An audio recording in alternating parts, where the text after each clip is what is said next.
Une jeune Burkinabé de 14 ans a été arrêtée de sa classe. Oui, classe. Sortie de force par la police en France, balancée dans la voiture de force, emmenée à la frontière belge et jetée.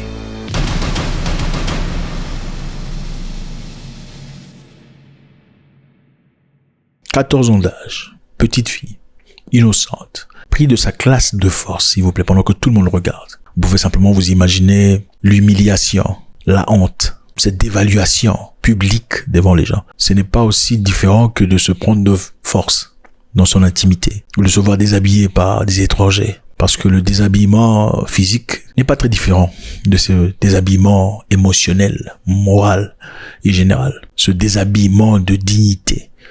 Quand on vous l'enlève, on vous humilie. Et beaucoup de personnes se posent des questions à savoir qu'est-ce qui s'est passé, qu'est-ce qu'elle a fait de mal. À 14 ans d'âge. Je pense que c'est important d'en parler parce que le Burkina Faso, c'est un pays que j'aime profondément. La gentillesse, la sympathie, le Ubuntu que j'ai reçu des Burkinabés, je ne peux jamais l'oublier. Depuis mon arrivée à l'aéroport, dans les montagnes de je ne sais où, et à la sortie, ça n'a pas changé. Je ne peux jamais l'oublier. Je ne peux pas rester les mains croisées, les yeux fermés devant une telle situation. Donc une élève de 14 ans, originaire du Burkina Faso, a été arrêtée pendant les cours au collège Port-Verlaine de Mazières, le Metz. Avant d'être reconduite à la frontière belge avec sa famille, Elisabeth Borne s'est exprimée à ce sujet. Évidemment, on s'exprime à ce sujet parce que le scandale est réel. Ça, c'est une histoire qui vient de se passer à peine. C'est aujourd'hui. D'accord? Donc, plusieurs organisations appellent à un nouveau rassemblement jeudi à la préfecture. On doit poser des questions pour comprendre ce qui s'est passé. On va voir je vais lire rapidement pour vous donner avec précision ce qui s'est fait. La ministre de l'Éducation nationale, Elisabeth Borne, a envoyé un courrier de rappel au recteur concernant l'intervention de forces de l'ordre dans l'établissement. Ce courrier fait suite à l'indignation provoquée par l'arrestation mercredi 22 janvier 2025 au collège de Marizières-le-May d'une jeune fille burkinabé de 14 ans par les gendarmes pour être reconduite à la frontière belge avec sa famille, alors qu'elle-même se trouvait dans un établissement scolaire. Tout le monde a été choqué, autant les enseignants que les camarades. Choquant, les amis. Ok, c'est absurde, on nous dit, que la mère aurait autorisé qu'on prenne la petite. Ok, donc on a posé la question. On peut pas autoriser la police de venir arrêter quelqu'un à l'école. Ça ne se fait pas. On peut pas autoriser la police de venir arrêter quelqu'un de force. Imaginez-vous, une petite fille qui doit être sortie de sa classe par des étrangers, des inconnus. Elle va certainement crier, elle va certainement se balancer ici et là. C'est inacceptable. Et pour contrer cela, évidemment, pour éviter à ce que les gens voient ce qui s'est passé, on peut carrément lui couvrir la bouche avec quelque chose pour pas qu'elle réagisse. Ou faire quelque chose d'absolument inacceptable dans l'objectif de ne pas faire réagir la fille et dans l'objectif de garder l'histoire bas, aussi muet que possible.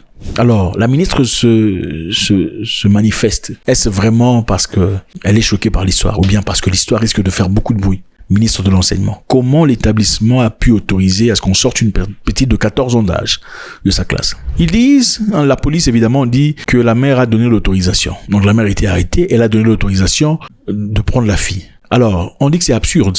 C'est absurde qu'on dise que la mère a donné l'autorisation parce qu'elle était encadrée par des gendarmes. Ok? La maman était encadrée par des gendarmes. Comment aurait-elle pu s'opposer à la demande des gendarmes? Ce n'est pas une décision libre et éclairée. Donc elle a été forcée, manipulée, induite dans cette direction pour faire une chose complètement incroyable. C'est une indignation. Les syndicats sont indignés. Les syndicats ont été prévenus par les professeurs, pas le recteur. Ce n'est pas le recteur, c'est les professeurs qui ont parlé. Donc au lieu que le recteur réagisse, le recteur n'a pas réagi. Il aurait pu dire, vous ne pouvez pas prendre...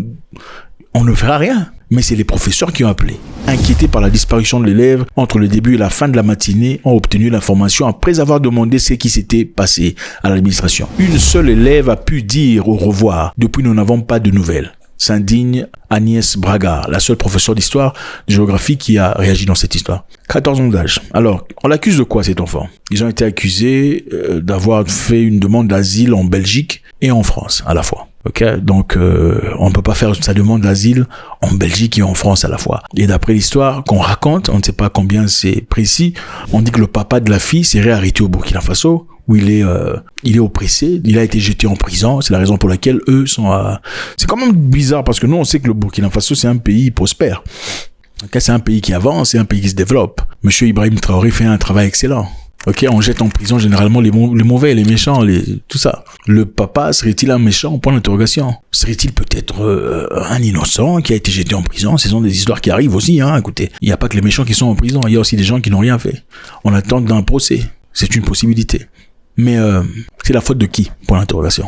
Quand on va faire sa demande d'asile en Belgique, est-ce qu'on a le droit de le faire en France aussi? Apparemment pas. Si on n'a pas le droit de faire sa demande d'asile dans 2 endroits différents, pourquoi on le fait? On brise la loi, n'est-ce pas? Pourquoi on n'aime pas la Belgique, on veut aller en France? Bon, je comprends quelque part qu'il y a ce syndrome que les Africains francophones ont généralement. C'est l'amour d'aller voir son oppresseur, ou au moins l'ex-oppresseur, le colonisateur. On veut aller chez le colonisateur. Si on n'a jamais été à Paris, on a l'impression de n'avoir jamais été à la Mecque pour un musulman. Pourquoi pas la Belgique? Pourquoi ne pas être resté en Belgique?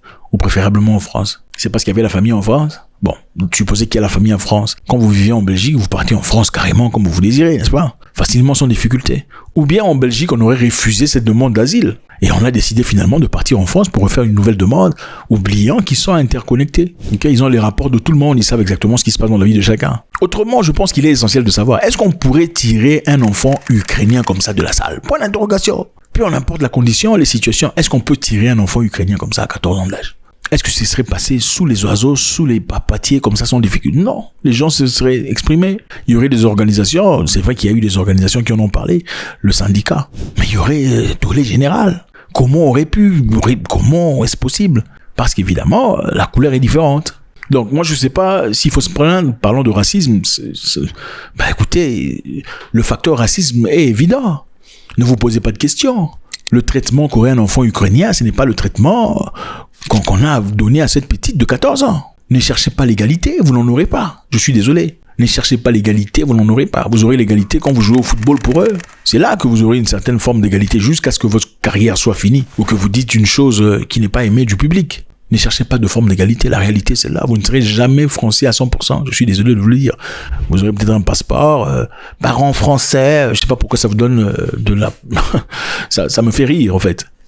Ça me fait rire. Autant, peut-être, la Scandinavie, je suis désolé. Même si là-bas, c'est aussi pas différent. Mais bon, bref. La faute, c'est à qui? La faute, c'est à la police, les gendarmes. La faute, c'est à la maman. Pour avoir donné l'autorisation, même si elle a fait de force, qu'est-ce qu'elle aurait pu faire? Est-ce que la maman aussi serait refoulée? Accepterait-elle d'être refoulée sans sa fille de 14 ans? Point d'interrogation. Elle n'a pu que faire ce qu'une maman ferait. Enfin, si t'es seule et que tu n'as qu'une fille de 14 ans, tu ne la laisserais pas à Paris, même si Paris est la Mecque pour toi toute seule. Tu ferais tout ce que tu peux pour qu'elle soit dans les bonnes conditions. Et si les bonnes conditions pour toi, c'est qu'elle soit avec toi, tu ne ferais pas autrement.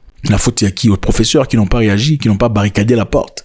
Refusant à la police de prendre une petite fille de 14 ans parce qu'elle est toute noire. La faute, c'est au recteur, peut-être n'avoir pas interposé ou sollicité d'appeler une force spéciale ou, je sais pas, des autorités. Enfin, je suis certain qu'on peut le faire. Aller prendre une petite Kroumenacker, là, comme ça, on verra si ces options ne sont pas disponibles. Certainement. Si on réagit immédiatement, la ministre de l'enseignement parle. C'est-à-dire que c'est flagrant, c'est choquant. C'est une façon de... de désattiser le feu, d'éteindre le feu pour pas que le feu le brûle plus grand. C'est une petite burkinabé, c'est une petite noire. Écoutez, les noirs, ils sont là, ils viennent illégalement, il faut les jeter dehors. N'oubliez pas d'où vous venez. N'oubliez pas. Ok? Moi, je trouve que si c'est pour partir en France, vivre dans des petits appartements comme ça, se réveiller très tôt le matin, prendre le tram pour aller bosser, rentrer à la maison, faire payer 1000 euros avant taxe, refaire la même chose du lundi à dimanche, franchement, ça n'a aucune importance. Je suis désolé de vous le dire. Vous êtes là pour étudier, d'accord. Vous êtes là pour grandir une certaine capacité cérébrale, ok. Dans l'objectif de grandir, ok. Mais ce système où les gens partaient pour aller s'asseoir en France, comme ça, je vais à Paris, tous bâtards, non. Il n'y a aucun respect, aucune dignité, je suis désolé. Si vous êtes parti et vous êtes installé, vous y vivez depuis très longtemps, vous êtes incorporé dans le système, d'accord, si c'est le genre de vie que vous voulez. Mais si c'est pour partir, recommencer à zéro, dormir sous les tentes et tout le bazar, non, c'est 14 ans d'âge, voilà le traitement qu'on vous donne. On te retire de classe sans remords, sans souci. Après tout, tu n'es qu'une petite africaine. T'es pas une ukrainienne sur qui on aurait essentiellement pitié. La réalité est celle-ci. Quand les Ukrainiens ont eu des problèmes, ils sont partis en Europe, ils ont été accueillis facilement, sans difficulté. Faut pas oublier. Les Anglais ont même sollicité de l'argent à tous les Anglais qui accueilleraient des familles ukrainiennes. On leur a donné de l'argent pour vivre. Ils ont eu de l'argent, des subventions venant du gouvernement. Donc ils l'ont fait avec plaisir. Mais beaucoup de Noirs qui étudiaient en Ukraine, qui ont fui dans les mêmes conditions, ont été refusés dans les institutions en Europe, en Belgique et en France. Ils ont été refusés dans les universités parce qu'ils n'avaient pas la bonne couleur. N'oubliez pas ça. God bless.